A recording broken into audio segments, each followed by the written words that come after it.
Hello, same chapter cardiovascular training and adaptations. इसमें topic है हमारे पास एनारोबिक थ्रेशोल्ड। एनारोबिक का मतलब होता है लेस ऑक्सीजन और लैक ऑफ ऑक्सीजन। जब हम एक्सरसाइज करते हैं तो या तो ऑक्सीजन काफी कब तक कम हो जाता है या बिल्कुल नहीं मिलता है। ठीक है, इसमें सबसे पहले है VT1, या इसे बोलते हैं वेंटिलेटरी थ्रेशोल्ड भी बोलते हैं। ठीक है, देखो क्या होता है, जब हम एक एक्सरसाइज परफॉर्म करते हैं तो एक जैसी इंटेंसिटी इंक्रीज होती है, एक्सरसाइज इंटेंसिटी जैसी इंक्रीज होती है तो हमारी बॉडी क्या करती है, हमारी बॉडी जो होती है वो ग्लूकोज को और या ग्लाइकोजन को क्या करती है, फ्यूल के रूप में इस्तेमाल करती है। ठीक है, अब जब वो ग्लूकोज को और ग्लाइकोजन को फ्यूल के रूप में इस्तेमाल करती है, किसके लिए, एटीपी प्रोडक्शन के लिए, ठीक है, या एनर्जी प्रोड्यूस करने के लिए। तो बॉडी क्या करती है, हमारी बॉडी ग्लाइकोजन को जब इस्तेमाल करती है, इसका बाय प्रोडक्ट बचता है पायरवेट। पायरवेट जो होता है वो कन्वर्ट होता है लैक्टिक एसिड में,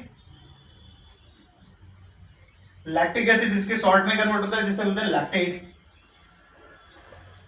तो ये एक तरह से इंडिकेशन है कि बॉडी में लैक्टिक एसिड जो होता है एक्यूमुलेशन स्टार्ट हो गया है उसका इंडिकेशन क्या है, उसका इंडिकेशन ये है, पहला इंडिकेशन ये है VT1 पे कि जो परफॉर्मर होता है वो एक्सरसाइज करते समय क्या करता है, वो उसके लिए वो एक अनकंफर्टेबल स्टेट में पहुंचता है जहां पर उसकी ऑक्सीजन की डिमांड और सप्लाई जो होती है वो मैचअप नहीं कर पाती है, यानी कि उसकी जो ऑक्सीजन की डिमांड जो होती है वो बढ़ जाती है और बॉडी हाइपर वेंटिलेशन में चली जाती है। हाइपर वेंटिलेशन में जाने का मतलब है बॉडी को कार्बन डाइऑक्साइड को और जो मेटाबॉलिक वेस्ट बना है लैक्टिक एसिड्स उसको क्लियर कराना पड़ता है। ठीक है, वो क्लियर कैसे होता है, कार्बन डाइऑक्साइड जो होता है वो रेस्पिरेशन के थ्रू क्लियर होता है। रेस्पिरेशन का मैंने बताया था एक्सचेंज ऑफ गैसेस। ठीक है, लैक्टेट को क्लियर कैसे कराती है बॉडी, लैक्टेट वाया ब्लड जाता है कहां पर, लीवर के पास में। लीवर क्या करता है, इसे ग्लाइकोजन में कन्वर्ट करता है और स्टोर कर देता है कहां पर, लिवर सेल्स में। ठीक है, तो VT1 जो है वो इंडिकेशन है पहला कि जहां पर लैक्टिक एसिड जो है एक्यूमुलेशन स्टार्ट हो गया है और जो परफॉर्मर होता है वो एक अनकंफर्टेबल जोन में जाता है जहां पर वो क्या करता है, एक सेंटेंस बोलते समय थोड़ा थोड़ा हाफने लगता है। ठीक है, और उसके बाद जैसी और तेजी से अगर इंटेंसिटी को इंक्रीज किया जाता है, रैपिडली इंटेंसिटी को इंक्रीज किया जाता है, तो परफॉर्मर जो होता है वो V21 जो है वो एक स्टेट है जहां पर क्या होता है, वो एक इतनी अनकंफर्टेबल स्टेट में पहुंचता है जहां पर वो एक वर्ड को भी कंप्लीट नहीं कर पाता है। ठीक है, उसकी बॉडी में यानी कि लैक्टिक एसिड जो होता है और साथ में कार्बन डाइऑक्साइड जो होता है वो इतनी तेजी से बनने लगता है कि वो एक्सरसाइज करते समय एक वर्ड को भी कंप्लीट नहीं कर पाता है। जैसे स्प्रिंट करते समय करते हैं ना, स्प्रिंट करते समय एक स्टेट आती है जहां पर आप थोड़ा अनकंफर्टेबल स्टेट में होते हो, जहां पर आपके लिए बोलना थोड़ा मुश्किल होता है एक्सरसाइज परफॉर्म करते समय। और साथ में जैसी एक्सरसाइज की इंटेंसिटी और बढ़ाते हैं तो एक सेंटेंस भी पूरा तरह से सही से क्लियर नहीं करा पाते। क्यों, क्योंकि बॉडी हाइपर वेंटिलेशन में चली जाती है। हाइपर वेंटिलेशन में जाने का मतलब है कि बॉडी को कार्बन डाइऑक्साइड और मेटाबॉलिक वेस्ट को क्लियर कराना पड़ता है। ठीक है, तो इस स्टेट को बोलते हैं VT2, जिससे साथ में एक नाम हो रहा है RCT यानी कि रेस्पिरेटरी कंपनसेशन थ्रेशोल्ड भी बोलते हैं या इसे लैक्टेट थ्रेशोल्ड भी बोलते हैं। नेक्स्ट है एरोबिक कैपेसिटी या मैक्सिमल ऑक्सीजन कंजप्शन या इसे VO2 मैक्स भी बोलते हैं। VO2 मैक्स का एक फॉर्मूला है MHR divided by RHR into 15.3 से मल्टीप्लाई करना। ठीक है, इसके बारे में डिटेल से मैंने प्रीवियस वीडियो में बता रखा है, देख सकते हैं। ठीक है, एरोबिक कैपेसिटी या मैक्सिमल ऑक्सीजन कंजप्शन या VO2 मैक्स क्या होता है, ये एक पर्सन जो होता है वो मैक्सिमम ऑक्सीजन कंजप्शन कितने कर सकता है, कितना उसको डिलीवर कर सकता है।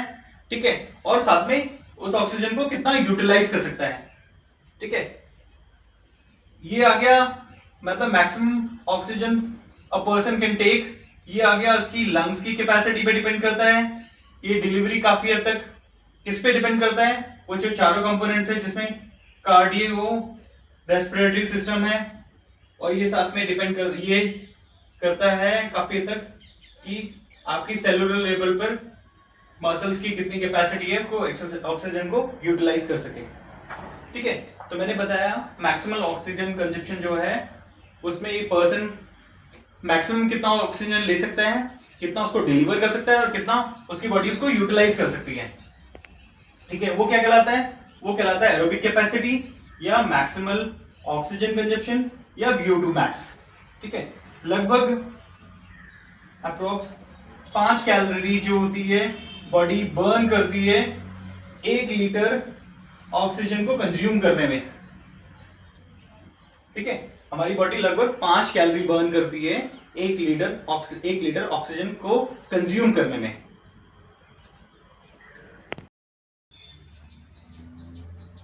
Second chapter cardiovascular training and adaptations हम कर रहे हैं changes to oxygen extraction and delivery. पहले समझ लेते हैं, ये था कार्डियोवैस्कुलर एंड रेस्पिरेटरी सिस्टम। ठीक है, कार्डियोवैस्कुलर में आ गया आपका हार्ट, आपकी ब्लड वेसल्स। रेस्पिरेटरी सिस्टम में आ गया रेस्पिरेशन के लिए क्या क्या, लंग्स और उसके पैसेजवेज।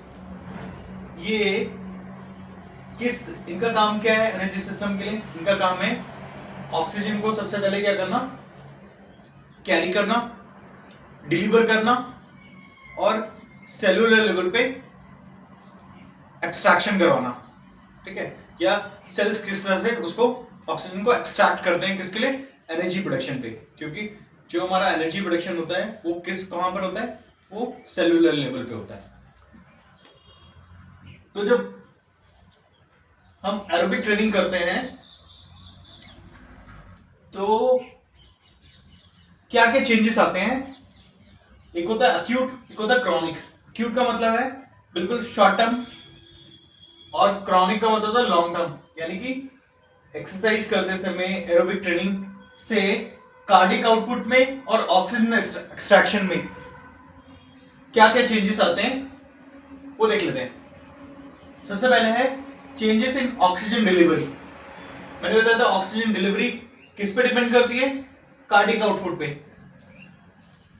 ठीक है, कार्डिक आउटपुट का मतलब क्या था कि जो हमारा हार्ट है वो 1 मिनट में कितना ब्लड पंप करता है। ठीक है, वो डिपेंड करता है काफी हद तक आपके हार्ट रेट पे और स्ट्रोक वॉल्यूम पे। हार्ट रेट क्या था? हार्ट रेट में ये था कि आपका जो हार्ट है वो 1 मिनट में कितनी बार कॉन्ट्रैक्ट करता है या पंप करता है। ठीक है, स्ट्रोक वॉल्यूम था कि हर बीट में जो हार्ट है वो कितना ब्लड फ्लो को या कितने बार कॉन्ट्रैक्ट करता है, कितने ब्लड को पंप करता है। ठीक है, अगर इन दोनों को मल्टीप्लाई करते हैं तो हमारे पास क्या आ जाएगा? Cardiac output. अब देख लेते हैं चेंजेस इन ऑक्सीजन डिलीवरी। जब हम एरोबिक ट्रेनिंग करते हैं तो ऑक्सीजन डिलीवरी में क्या क्या चेंजेस आते हैं? किस लेवल पे? अक्यूट लेवल पर यानी कि शॉर्ट टर्म लेवल पे, और दूसरा है क्रॉनिक लेवल पे यानी कि लॉन्ग टर्म। ठीक है, जब एक्सरसाइज करते हैं हम तो सबसे पहले क्या होता है? आपका जो ब्रीदिंग रेट है वो इंक्रीज होता है, हार्ट रेट इंक्रीज होता है। ठीक है, हार्ट रेट का मतलब है जो बीट्स पर मिनट है वो बढ़ जाती है। तीसरी चीज है स्ट्रोक वॉल्यूम भी बढ़ता है। स्ट्रोक वॉल्यूम क्या था? स्ट्रोक वॉल्यूम था कि हर बीट में जो आपका हार्ट है वो कितने ब्लड को पंप करता है। ठीक है, तो जैसे एक्सरसाइज करते हैं सबसे पहले आपका ब्रीदिंग रेट बढ़ता है, उसके बाद आपका हार्ट रेट बढ़ता है और साथ में स्ट्रोक वॉल्यूम भी बढ़ जाता है। ठीक है, ये क्या करता है? यहां पर इससे क्या होता है? इससे जो होता है ना ब्लड फ्लो जो होता है वो रीडिस्ट्रीब्यूटेड होता है। कहां पर? जब आप एक्सरसाइज करते हैं तो सबसे पहले हमारी बॉडी में क्या होता है? ब्लड जो होता है ना वो डिस्ट्रीब्यूटेड होता है, यानी कि हर पार्ट में बॉडी के हर ऑर्गन लेवल पर कुछ ब्लड होता है। लेकिन जैसे एक्सरसाइज करते हैं तो आपका जो नर्वस सिस्टम है वो एक्टिवेट होता है, वो कुछ जिसे बोलते हैं ना आपके कुछ कैटाबॉलिक हार्मोन्स हैं उनको रिलीज करता है ना। तो उनके रिलीज होने से क्या होता है? ब्लड फ्लो जो होता है बॉडी में, जहां जहां ब्लड फ्लो होता है वो सारा का सारा लगभग ना उसका 85% कहां पर पहुंचता है? वो आपकी एक्सरसाइजिंग मसल्स पे पहुंचता है। जहां पर एक्सरसाइज होनी है, क्योंकि वहां पर क्या होगा, वहां पर एनर्जी प्रोडक्शन होगा। ठीक है, तो जैसे एक्सरसाइज स्टार्ट करते हैं ब्रीदिंग रेट बढ़ता है, आपका हार्ट रेट बढ़ता है और स्ट्रोक वॉल्यूम बढ़ता है। ठीक है, और ये जैसे ही बढ़ता है तो ब्लड फ्लो जो होता है रीडिस्ट्रीब्यूटेड होता है, कहां पर, एक्सरसाइजिंग मसल्स पे। ठीक है, और जो आर्टियल वेसल्स है जो ब्लड सप्लाई करती है किसको, एक्सरसाइजिंग मसल्स को, वो आर्टरीज या वो वेसल्स जो एक्सरसाइजिंग मसल्स को क्या करती है, ब्लड सप्लाई करती है, वो कुछ इस तरह से आप देखोगे ना, अगर ये आर्टरीज है तो उनका डायमीटर जो होता है, जो आपकी आर्टरीज या ब्लड वेसल्स हैं उनमें कुछ इलास्टिसिटी होती है। इलास्टिसिटी कैसे होती है कि जैसे उस पर ब्लड का प्रेशर पड़े तो उनका डायमीटर जो होगा वो चौड़ा हो जाता है, या वो चीज क्या होती है, मतलब खींचने लगती है। तो जब आर्टरीज एक्सरसाइजिंग मसल्स को ब्लड सप्लाई करती है, उनका डायमीटर ना कुछ इस तरह से चौड़ा होता है या बढ़ने लगता है, उसको क्या बोलते हैं, उसको बोलते हैं वैसोडाइलेशन। सोचो, जब रेस्ट पे होता है तो हर बॉडी में हर एक पार्ट होता है जहां पर ब्लड जो होता है कुछ लेवल पे होता है। ठीक है, डिस्ट्रीब्यूटेड होता है, कुछ यहां पर होगा, कुछ आपके ऑर्गन के लेवल पे होगा, कुछ एब्डोमेन कैविटी में होगा, कुछ हार्ट पे होगा, कुछ लंग्स के पास में होगा। लेकिन जैसे एक्सरसाइज करते हैं तो हमारा ब्रीदिंग रेट बढ़ता है, हार्ट रेट बढ़ता है और स्ट्रोक वॉल्यूम बढ़ता है। उसके साथ में क्या होता है, उसके साथ में जो वो आर्टरीज जो एक्सरसाइजिंग मसल्स को क्या करती है, ब्लड सप्लाई करती है, उनका डायमीटर कुछ इस तरह से चौड़ा होता है, क्योंकि क्या करना होता है, क्योंकि ब्लड फ्लो जो होगा लगभग 85% जो होगा एक्सरसाइजिंग मसल्स के पास में आ जाएगा। ठीक है, उसे क्या बोलते हैं, उसे वैसोडाइलेशन बोलते हैं। और वो सोचो, वो मसल्स या वो आर्टरीज जो एब्डोमिन एरिया को ब्लड सप्लाई करती है, उनका जो डायमीटर होता है कुछ इस तरह से क्या होता है, डिक्रीज होता है, जिसे बोलते हैं वैसोकॉन्स्ट्रिक्शन।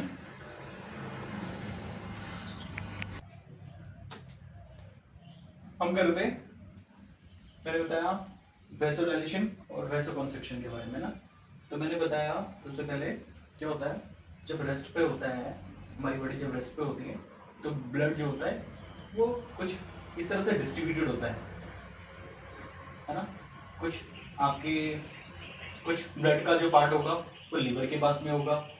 ठीक है, कुछ मसल्स में होगा, कुछ एब्डोमिनल कैविटी जो होती है या पेट वाला जो एरिया है वहां पर होगा।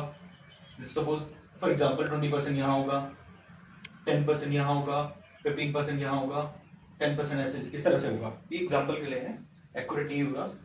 ठीक है, जब रेस्ट पे है, रेस्ट पे मतलब कोई एक्सरसाइज नहीं करता। लेकिन जब हम एक्सरसाइज करते हैं, सबसे पहले जैसे हम एक्सरसाइज करते हैं तो मैंने बताया था आपको, आपका ब्रीदिंग रेट इंक्रीज होता है। ठीक है, फिर आपका हार्ट रेट इंक्रीज होता है और साथ में आपका स्ट्रोक वॉल्यूम भी इंक्रीज होता है। ठीक है, ब्रीदिंग रेट, हार्ट रेट मैंने बताया कि हार्ट जो है 1 मिनट में जितनी बार क्या करता है, कंट्रैक्ट करता है। ठीक है, उसको हार्ट रेट बोलते हैं। और स्ट्रोक वॉल्यूम क्या है कि स्ट्रोक वॉल्यूम है पर हार्ट बीट पे ब्लड कितना फ्लो करता है या ब्लड कितना पंप होता है, उसको स्ट्रोक वॉल्यूम बोलते हैं।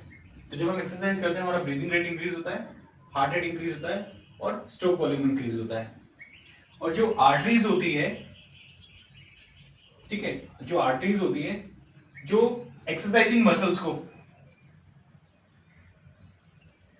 को क्या करती है, ब्लड सप्लाई करती है। आर्टरीज का काम क्या है, ब्लड सप्लाई करने का। ठीक है, वो भी कौन सा वाला, ऑक्सीजनेटेड ब्लड। ठीक है, तो जो एक्सरसाइज करते समय जो आर्टरीज ब्लड सप्लाई करती है एक्सरसाइजिंग मसल्स को, उनमें जो आर्टरीज है उनमें कुछ इलास्टिसिटी होती है। ठीक है, तो जब वो ब्लड फ्लो या ब्लड सप्लाई करती है तो इनका जो डायमीटर होता है, यानी कि इनकी जो चौड़ाई होती है, वो क्या करती है, वो इंक्रीज होती है। क्योंकि एक्सरसाइज करने से क्या होता है, हमारी बॉडी में नर्वस सिस्टम एक्टिवेट होता है, वो कुछ कैटाबॉलिक हार्मोन्स को रिलीज करता है। ठीक है, जैसे कॉर्टिसोल हो गया। ये क्या करते हैं, ये excessive blood flow short time में क्या करते हैं, डिस्ट्रीब्यूट करने के लिए हेल्प करते हैं। तो वो आर्टरी जो एक्सरसाइजिंग मसल्स को ब्लड सप्लाई करती है तो उनका जो डायमीटर बढ़ने लगता है, क्योंकि ब्लड का फ्लो जो होता है या ब्लड का जो फोर्स होता है वो क्या करता है, वो आर्टरीज को स्ट्रेच करता है और उसका डायमीटर चौड़ा होता है, जिसे क्या बोलते हैं, जिसे बोलते हैं वैसोडाइलेशन। ठीक है।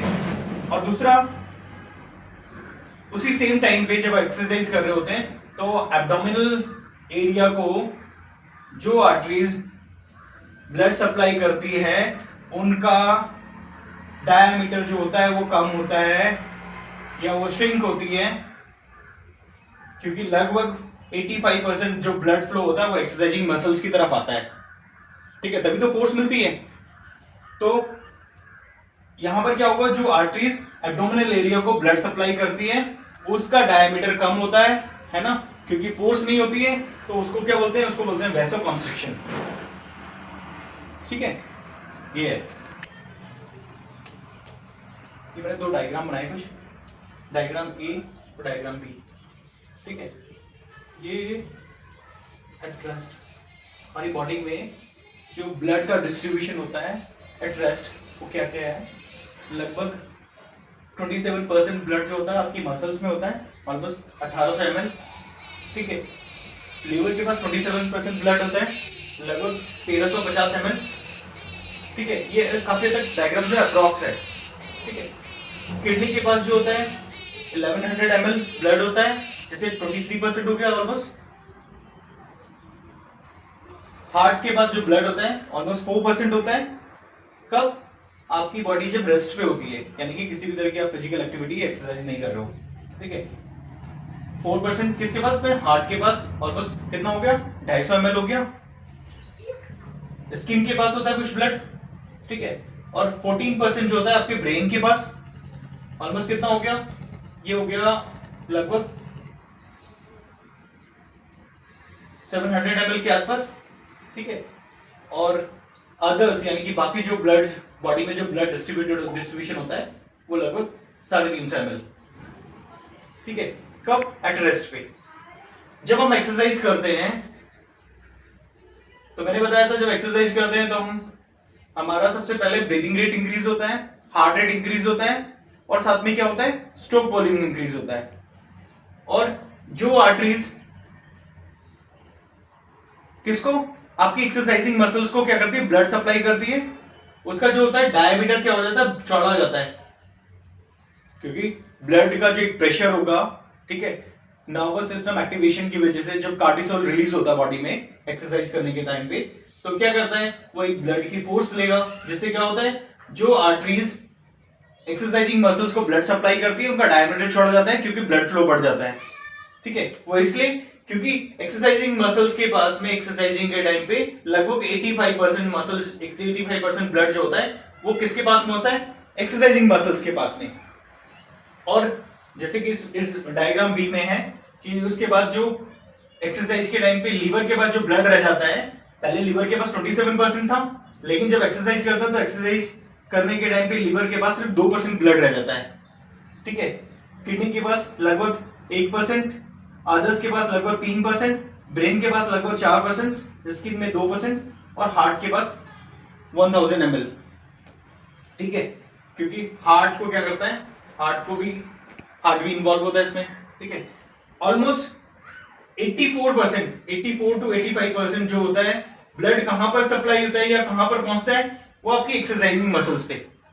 पहले कितना था, 27% ब्लड था सिर्फ किसके पास, मसल्स के पास में, लेकिन जब एक्सरसाइज करते हैं, एक्सरसाइज करने के टाइम पे लगभग 84% जो होता है ब्लड किसको मिलता है, एक्सरसाइजिंग मसल्स को। ठीक है, क्योंकि वहां पर क्या होता है, वहां पर एनर्जी प्रोडक्शन होना होता है। ठीक है, अब जो इस पे ब्लड कम हुआ है, यानी कि लीवर में 2% रह गया, इसको क्या बोलते हैं, यहां पर जो ब्लड का सारा 84% ब्लड जो एक्सरसाइजिंग मसल्स के पास में है, और जो बाकी बॉडी में दूसरे एरियाज हैं वहां पर ब्लड फ्लो कितना रह गया, ऑलमोस्ट 16% के आसपास। तो जो इनका ब्लड फ्लो कम हुआ है, जो इनके पास ब्लड का डिस्ट्रीब्यूशन है वो कम हुआ है, उसको क्या बोलते हैं, उसको बोलते हैं ब्लड शंट। ठीक है, अगर एक लेते हैं जैसे हार्ट या कार्डियक साइकिल है, इसमें दो फेज होते हैं, एक होता है सिस्टोलिक फेज, दूसरा होता है डायस्टोलिक फेज। सिस्टोलिक फेज वो फेज होता है जब हार्ट जो है वो कंट्रैक्ट करता है, तो हार्ट में जो वेंट्रिकल वाला पार्ट है वो भी क्या करता है, वो कंट्रैक्ट करता है। कंट्रैक्ट करने से क्या करता है, ये जो आपका लेफ्ट वेंट्रिकल वाला पार्ट है वो ऑक्सीजनेटेड ब्लड को क्या करता है, rest of the body part पे क्या करता है, फ्लो करता है या भेजता है। और राइट वेंट्रिकल का काम क्या है, राइट वेंट्रिकल डीऑक्सीजनेटेड ब्लड को किसकी तरफ भेजता है, लंग्स की तरफ भेजता है, किसके थ्रू, पल्मोनरी आर्टरीज के थ्रू। ठीक है, तो सिस्टोलिक फेज वो फेज है जिसमें हार्ट क्या है, वो कंट्रैक्ट करता है। ठीक है, इस टाइम पे क्या होता है, जब आप एक्सरसाइज कर रहे होते हैं, जो आपका कार्डियोवैस्कुलर सिस्टम है वो ऑक्सीजन डिलीवरी को क्या करता है, इंक्रीज करता है ना। क्योंकि उसका काम क्या है, क्योंकि बॉडी को एटीपी प्रोडक्शन के लिए क्या चाहिए, ऑक्सीजन चाहिए। ठीक है, तो कार्डियोवैस्कुलर सिस्टम का काम क्या है, वो ऑक्सीजन डिलीवरी को इंक्रीज करता है, किसकी तरफ, एक्सरसाइजिंग मसल्स की तरफ। ठीक है, और एक चीज और है, जैसे कि ये वेंट्रिकल वाला पार्ट है, तो जब हार्ट कॉन्ट्रैक्ट करता है तो एक तरह से क्या करती है, वो आपका वेंट्रिकल वाला पार्ट सिकुड़ता है ना, और वो फ्लो करता है, पंप करता है। तो जो अरोटा के थ्रू जो ब्लड आपके rest of the body part में जाता है, उसका जो फ्लो होता है वो तेज होता है। तो एक्सरसाइज करते समय क्या करता है, एक्सरसाइज करते समय आपका हार्ट जो है कॉन्ट्रैक्शन तेजी से करता है, और जो ब्लड फ्लो होगा वो ज्यादा हो जाता है। ठीक है, क्योंकि एक रेजिस्टेंस क्रिएट होती है ना, जब हार्ट कॉन्ट्रैक्ट करता है तो एक रेजिस्टेंस क्रिएट होती है, जिससे ब्लड फ्लो जो होता है वो बढ़ जाता है। सिस्टोलिक ब्लड प्रेशर वो फेज है कार्डियक साइकिल का जिसमें हार्ट जो होता है वो रिलैक्स करता है, और क्या होता है, आपके वेंट्रिकल वाले दोनों चैम्बर्स जो होते हैं वो ब्लड से फिल होते हैं, किसके थ्रू, आर्टरियन के थ्रू। ठीक है, अब जब आप एक्सरसाइज करते हैं तो आपका जो सिस्टोलिक ब्लड प्रेशर तो बढ़ता है, ठीक है, लेकिन डायस्टोलिक ब्लड प्रेशर जो होता है या तो वो डिक्रीज होता है या ऑलमोस्ट सेम रहता है। क्यों, क्योंकि जब हार्ट जो होता है रिलैक्स फेज में होता है तो किसी भी तरह की कोई रेजिस्टेंस नहीं मिलती है। ठीक है ना, जैसे वेंट्रिकल वाला पार्ट जो होता है जब रिलैक्स फेज में होता है तो किसी भी तरह की कोई रेजिस्टेंस नहीं मिलती है, इसलिए जो आपका डायस्टोलिक ब्लड प्रेशर है वो या सेम रहता है या डिक्रीज हो जाता है। ठीक है, जैसे इसमें था ना, जब सिस्टोलिक ब्लड प्रेशर जो होता है, जब हार्ट रेट बढ़ता है तो एक प्रेशर मिलता है वेंट्रिकल वाले पार्ट में, वो पंप करता है तो ब्लड फ्लो तेजी से होता है, लेकिन रिलैक्सेशन वाले फेज पे किसी भी तरह का कोई रेजिस्टेंस नहीं मिलता, इसलिए एक्सरसाइज करते समय आपका डायस्टोलिक ब्लड प्रेशर जो होता है वो या तो डिक्रीज होता है या सेम रहता है।